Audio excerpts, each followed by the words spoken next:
Good morning, parents of kindergarten families. We are going to start our new unit, and this unit is called Entomology. An entomologist is someone who studies bugs.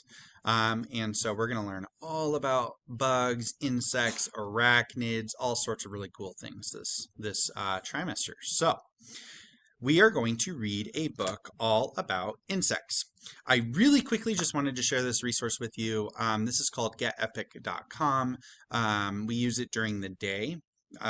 This program unfortunately shuts off for the free version at 3 o'clock p.m. Pacific Standard Time, but we do use it during the day.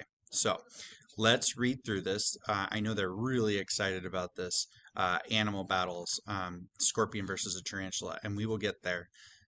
But today we're just going to read about insects. We're going to do a general understanding of insects. So, class, can you guys say hi? Hi! Okay, perfect. So I do have them with me right now. Remember the expectations, please. Yesterday we talked about what do we know about bugs and what do we want to know about bugs. And so we wrote all of our scientific understandings of what is a bug down on a piece of paper. So today we're going to do some learning and we're going to go back to that learning and we're going to correct some of what we've done. So show me ready position, please. And let's get started. This book is called Insects. What is an insect? An ant is an insect. So is a grasshopper and a moth. How are they alike? Count their legs. Adult insects have 6. That's more than birds, lizards, or mice. Spiders and ticks creep around on 8 legs, so they're not insects either. But beetles, cockroaches, and water bugs are. A flower beetle crawls around on 6 legs. It is an insect. So far, scientists have discovered about 1 million. They are finding more every day. This beetle has 3 body sections. While looking at a butterfly or a bee, also count its body parts. How many do you see? Adult insects have 3 main parts.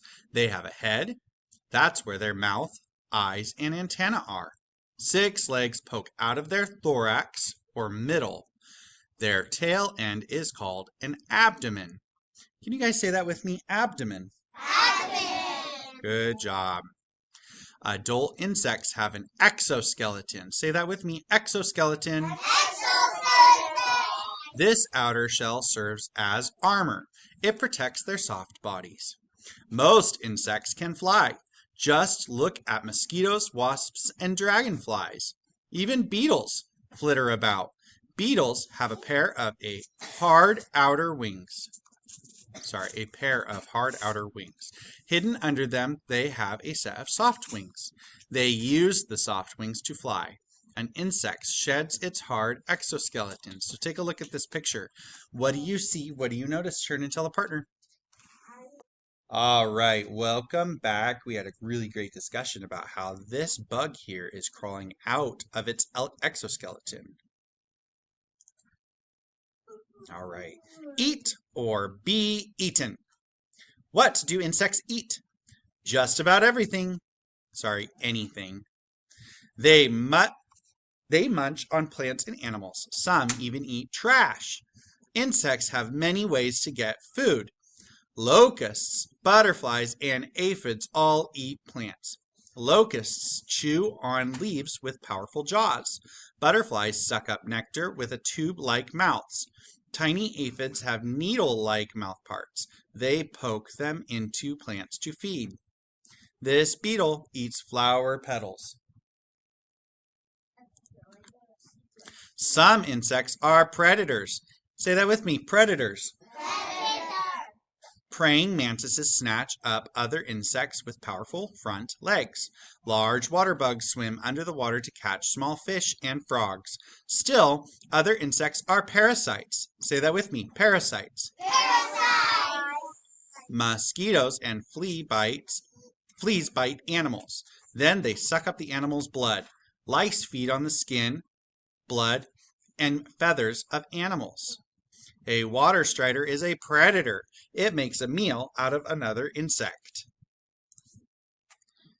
Ooh, the Venus flytrap caught a bug to eat. What eats insects? Just about every type of animal. They are food for many birds. Bats, lizards, snakes, frogs, fish, and mice also eat insects. Even some plants do. Luckily, insects have many ways to protect themselves. Some moths look like tree bark. Their camouflage, say that with me, camouflage. Their camouflage makes it hard to spot them. Wasps and stingers. Ants have pincers. The stink bugs just smell too bad to eat. Where do insects live? Insects live almost everywhere. Insects are found wherever there is food.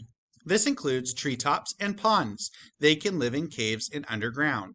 Insects are found in people's homes and trash. Insects can live in harsh habitats. Ironclad beetles need little water.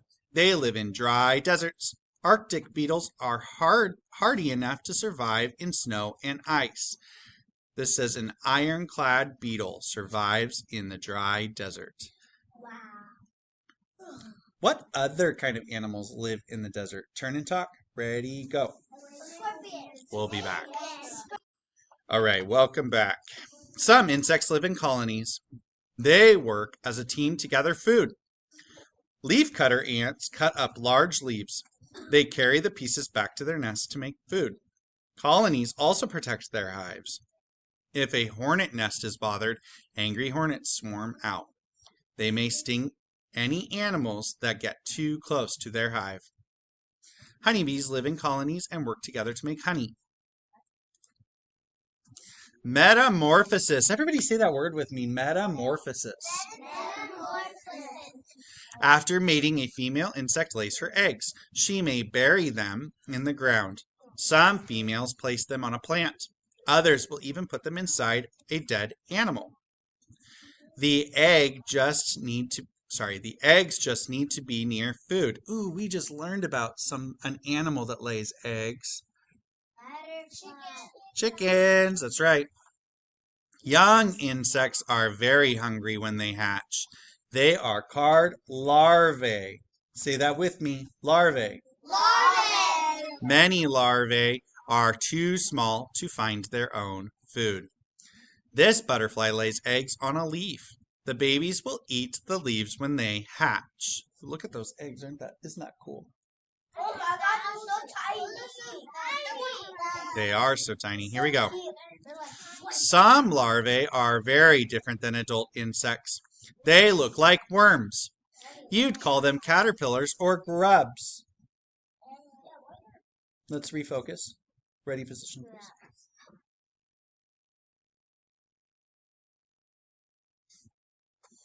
Others look a lot like adults. They are just smaller and don't have wings. Young insects eat and eat to grow quickly. A larva may go from a tiny speck to a fat caterpillar in weeks. Some insects look like tiny adults when they hatch. All larvae go through a change called metamorphosis. For some insects, they just get bigger and grow wings. But butterflies, beetles, and bees are different. They go through a pupa stage. Everybody say that with me, pupa. Pupa. They wrap themselves in a cocoon. Take a look at that. Say that with me, cocoon. Their bodies change. They grow legs and wings. When they burst out, they are adult insects. This butterfly is ready to come out of its cocoon. Awesome. Insects in the world. Many people think insects are pests. They bite, they sting, but every animal has a purpose. When a bee lands on a flower, pollen gets trapped on its hairy legs. The bee then buzzes off. It spreads its pollen to other plants. These plants need the pollen to make seeds. A bee spreads pollen from flower to flower as it eats nectar. Insects are nature's garbage collectors. Roll over a fallen tree. Underneath, there will be all sorts of hungry critters. You might find ants, beetles, and even some grubs. Insects clean up nature. They eat dead animals, fallen trees and leaves, and animal waste. You may not always like insects. They can be pests, but they have important jobs to do. This says wasps eat fallen fruit before it rots. And that's it. So, turn and tell your partner, excuse me, turn and tell your partner one thing that you learned from this book. Ready, go. Hey parents, thanks for tuning in with me today. So what we're really working on right now is reading and then remembering what we read about. That's really going to help with comprehension, vocabulary, and then also sequencing events. In first grade, second grade, they're going to be asked to express ideas of sequence. So first, then, next, last would be the language that we would look for. This is not a narrative text, and so in a narrative text, you would get even more complex with how is the character feeling? How do you know that the character's feeling that way? Or how did the character change from beginning to end? These are all ways that we can assess how well students understand vocabulary in text. So this is a nonfiction text or an informational text, and so we would generally ask students, what do you remember from this text? What vocabulary did you remember? Or you might even ask a specific vocabulary word. These are all ways that we're really going to help students grow in their reading. If you need any help or if you have any questions, please let me know. I'm available. I'm here, and we will tune in next time. Oh, they really wanted me to say this. Boys and girls, ready position, please. All right. Thank you, everybody, for being with me today on my YouTube channel. Like and subscribe for more, and we will talk to you soon. Everybody say goodbye. Bye.